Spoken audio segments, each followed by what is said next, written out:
What's going on, my fellow collectors? Jim here with another review. Let's take a look at the Star Wars 40th anniversary throwback, great nostalgia Kenner Sand People action figure.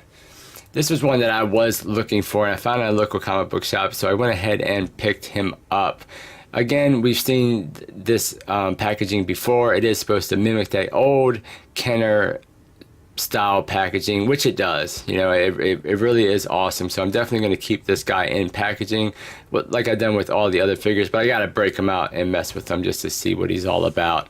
But of course the packaging, you know, of course we get this really nice nostalgic old throwback card. Got the Kenner down here, got Sand People, you got the 40th anniversary Star Wars Sand People. He is clearly displayed behind the bubble. And of course on the back we have all the other figures within this 40th anniversary set. And if you ever did get that Darth Vader, you do have this kind of throwback thing you can put all of the figures on, which would be really cool to do. But yeah, that's the bottom of the packaging. But yeah, I'm going to carefully open this guy up and let's take a closer look at the Sand People.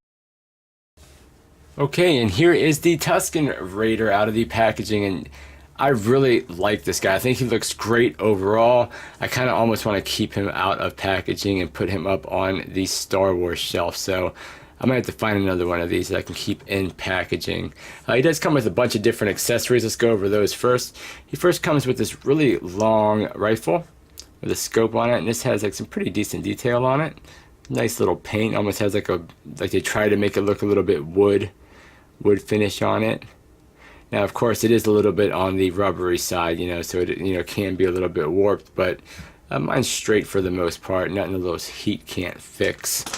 And of course he does come with his, what was this called, his little gaffin stick or something like that.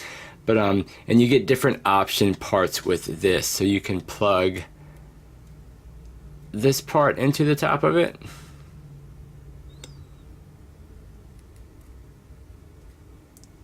If it'll go in there, you're going to have to use a little bit of force.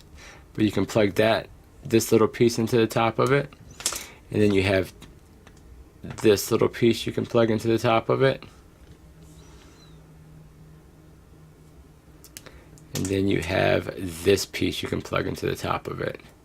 And I think this one's I like this one's my favorite just because of the nice chrome paint we get on it. But that is very cool. So we do have a bunch of different options with this guy. Now let's take a closer look at the Tusken Raider. I think that Hasbro did a really nice job capturing the likeness on this. I think they really did. I love the head sculpt. I think it looks great. We get lots of different textures, lots of different paints, and we get some nice wash throughout the head. So yeah, really, really awesome job. I love the mouth. Looks great. Love the eyes. I like how we have all these little silver parts popping out of the head there. I think it just looks all around, looks really, really good. And of course we do have this cloth robe kind of going over more of that kind of soft vinyl-y plastic robe, which I mean doesn't bother me too much, but I mean it is kind of, once you get it out, it is kind of a mess, and then it starts to tather and tear and get all over the place. So but I mean there is nice sculpting underneath. We do get nice sculpting here on these wraps going around him. His belt looks nice, a bunch of different pouches. Get a little bit of wash and some gold paint here within that. We do get some nice texturing on the underskirt piece. That looks really good. We get a little bit of tethering down here at the bottom. So I mean, yeah, and it even continues on to the back, and we get gold paint on the rivets and on the buckle. Get more wash on the belt, more of that nice texture, and then some wrinkles in the back, and again that tethered look. So yeah, I mean all the way around, and even the sleeves, even if you pull these up a little bit, you get nice texture on the wraps going around the forearms. So I thought that was really cool. So I mean you could technically take this off if you wanted to, but I don't think a lot of people are going to. I think you're going to want to keep it on. It is a lot of it, and I mean it is already flaking all over the table. Now, a couple issues that I do have with this guy is as far as holding his weapons. He doesn't do a very good job holding his weapons. He has the one trigger finger hand, and the other finger hand is more or less just like a gripping hand.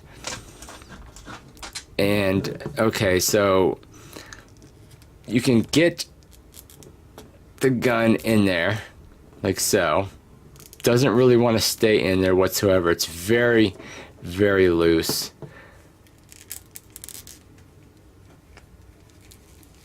And it's just like every time you try to, there's just no way to really get him to hold it in a two-handed position. It's very irritating. It's very irritating. It takes a lot of effort for, you know, to get him, and it's just very loose. So that's annoying. It's just not going to work. As far as the stick, you can just kind of cram that in there, and that will work. You might have to pry the fingers open a little bit, but he can get that in his hand. Both hands. As far as articulation, you get full movement at the head. You get a little bit of down, a little bit of up, and I think it's just more or less just because of the sculpt. And then of course we have this piece right here, a little bit of side to side. The arms hinge out, they swivel all the way around, even with the cloth robe on, because it's basically just big cloth robe. As far as the waist, you do get a swivel. You get a little bit of back, a little bit of forward. Not a lot of side to side though. Underneath we even get more kind of sculpted textures, and we get wraps down here at the boot, so I think that's cool. But I mean, these skirt pieces, even though they are cut on the side, it's going to limit movement going forward. I mean, you can get it, but it just kind of looks silly. Out, decent amount. You do get a double jointed knee, but the bottom part of that joint doesn't want to really move. There it goes. So you do get a double jointed knee out of that, and you do get a hinge for the foot, and you do get rocker, and you do have two peg holes at the bottom. So yeah, I mean, like the biggest complaint is just the fact that, yeah, I mean, this cloth is over time going to tether and just, you know, create a mess all over your Star Wars shelf. And it is a bummer that we can't get him to hold on to this weapon correctly. It's just really annoying. I mean, like, that fits in there perfectly, but it just doesn't want to stay in there. And then when you try to get him in a two-handed pose, it just doesn't want to work. That's very, very irritating. So I mean, I'm glad that we at least got the accessory, but there's just no way to use that. So that's very frustrating. So more or less, he's just going to be standing up. Maybe I'll just get him holding his little stick up over his head or something like that. Who knows? But it's still cool. I'm glad to have him in the collection. He's going to look great up on the Star Wars shelf. Let me give you a measurement. He stands a little low, about 5 3/4 inches tall. And I mean, you can see, let me move him back a little bit. Now he doesn't want to stand. But you can see the mess that is being left all over the review table. But as far as some other Black Series, here's a Stormtrooper. Here he is next to good old Luke Skywalker that I got for like $5 on clearance. Here's C-3PO. And then here's sad, humiliated Luke Skywalker at the end of his Star Wars career. But yeah, I mean, you know, the Tusken Raider is going to look great up on your Star Wars shelf. It's another great addition to the collection, especially if you are going to pick them up in this packaging. But there is a standard release of this guy you can get in the black and red packaging. So that's probably what I will track down and put this back into the old Kenner style and put them up, hang them up like I have been doing in the toy room. But yeah, guys, that was a look at the Star Wars 40th anniversary Tusken Raider People. Very, very cool figure. Like I say, he's going to look great up against your other Star Wars Black Series figures. That was the review. Thank you so much for watching. Like, comment, and subscribe, and I'll catch you guys on the next figure review.